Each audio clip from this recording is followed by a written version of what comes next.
Assalamualaikum warahmatullahi wabarakatuh.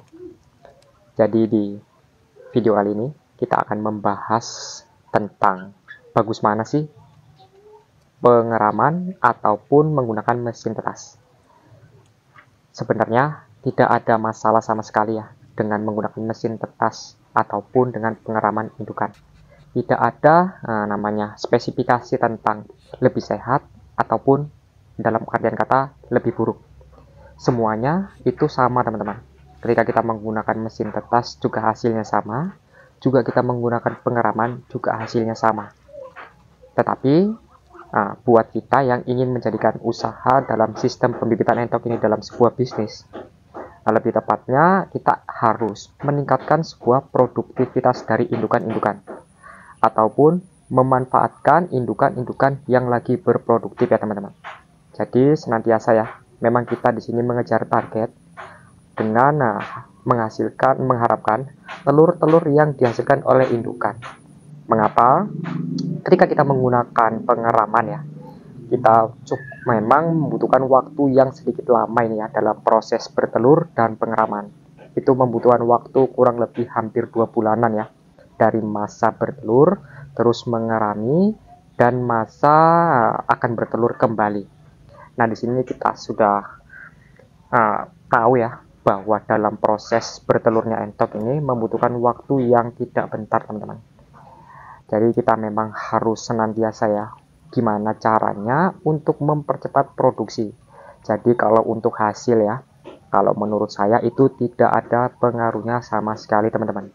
Maupun dari hasil kualitas anakan ataupun dari kesehatan DOE tersebut.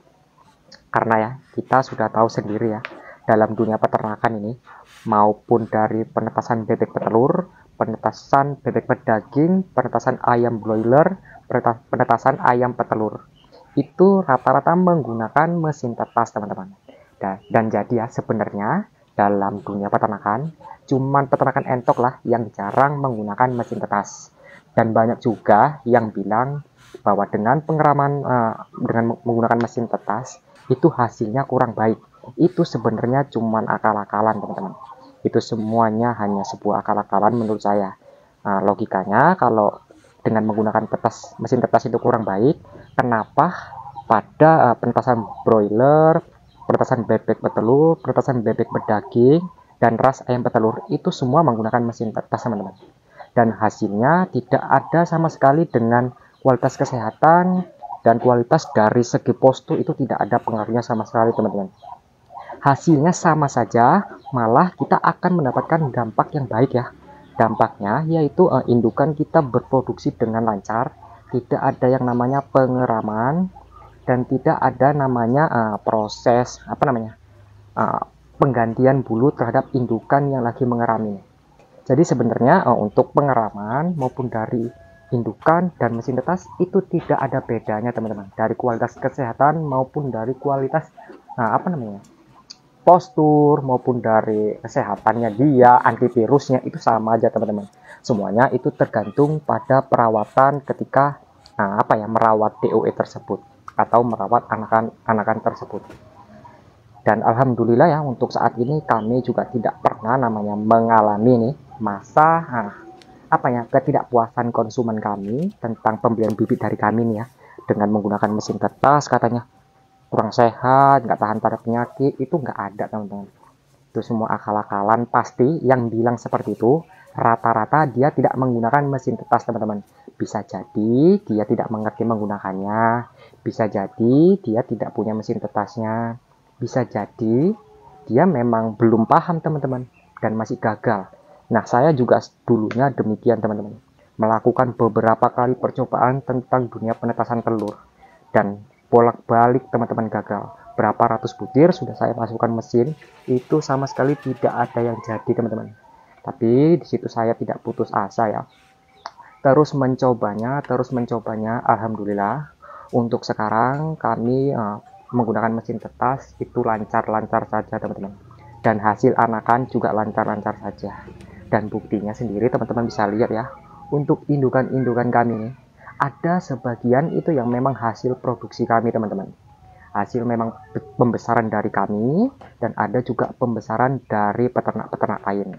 Dan hasilnya alhamdulillah teman-teman sama saja, tidak ada perbedaan maupun dari indukan.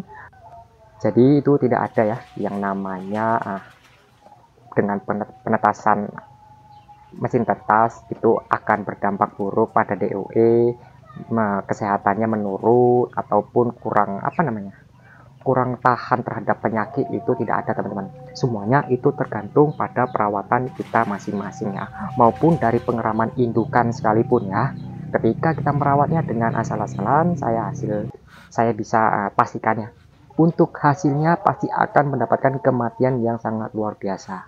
Semuanya tergantung pada perawatan dasar ya, yaitu perawatan ketika usia 0 sampai usia 7 hari, dimana usia tersebut adalah usia-usia rentan ya. Banyak yang mengalami kematian pada usia tersebut. Saya juga pernah dulu teman-teman mengalami kematian pada 200 ekor bibit ketika mengalami pembesaran. Nah itu biarkan jadi pengalaman bagi saya ya. Nah jadi teman-teman gak usah namanya berpemikiran bahwa ketika kita menggunakan mesin tetas nanti orang tidak mau beli bibit kita yang katanya bibit kurang sehat. Itu tidak ada teman-teman.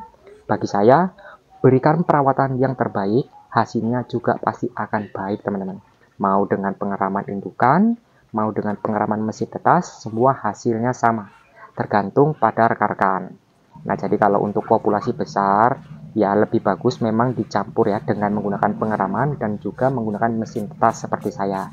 Tetapi kalau misalnya indukannya tidak terlalu banyak ya, ataupun hanya beberapa ekor, nah itu bisa itu ya tergantung teman-teman ini ya, maupun bisa menggunakan mesin ataupun bisa menggunakan manual saja ataupun pengeraman.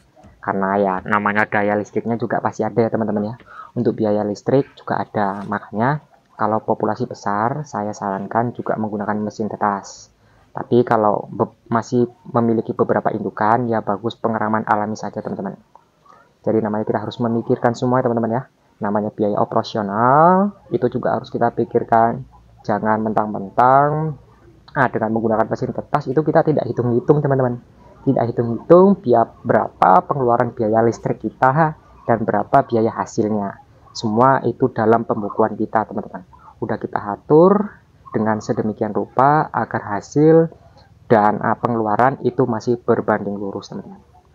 Jadi ini udah jelas ini ya, bahwasanya tidak ada namanya perbedaan hasil ya, maupun dari mesin tetas ataupun dari pengeraman manual. Jadi hasilnya itu teman-teman sama saja. Melainkan ya, ketika kita menggunakan mesin tetas itu lebih untung karena lebih cepat berproduksi kembali pada indukan-indukan tersebut. Jadi tidak ada lagi ya untuk kekeliruan. Itu pendapat saya teman-teman ya. Mungkin beda dengan pendapat peternak-peternak lain. Yang penting tujuannya kita sama ya, untuk mendapatkan hasil yang maksimal dengan produksi yang lancar. Nah, jadi mungkin begitu saja ini ya teman-teman ya, video singkat yang dapat saya berikan. Semoga dapat bermanfaat. Assalamualaikum warahmatullahi wabarakatuh.